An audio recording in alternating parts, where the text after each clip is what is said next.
নেত্রকোনা হাওর অঞ্চলবাসী মানুষের বর্ষা মৌসুমে চলাচলের ব্যবস্থা খুবই খারাপ ভৌগোলিক অবস্থার কারণে।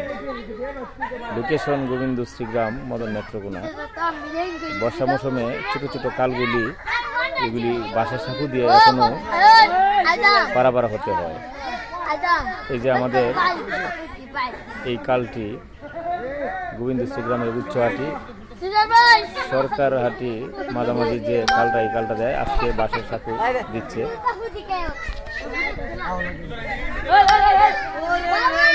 এই যে মানুষ নিজ উদ্যোগে এটা করা হয়, এটা নিঃসব তহবিলের, মহল্লা তহবিলের মাধ্যমে এই সাঁকুটি দেওয়া হয় জনকল্যাণের জন্য, মানুষের চলাচলের জন্য। খুব সুন্দর লাগতেছে।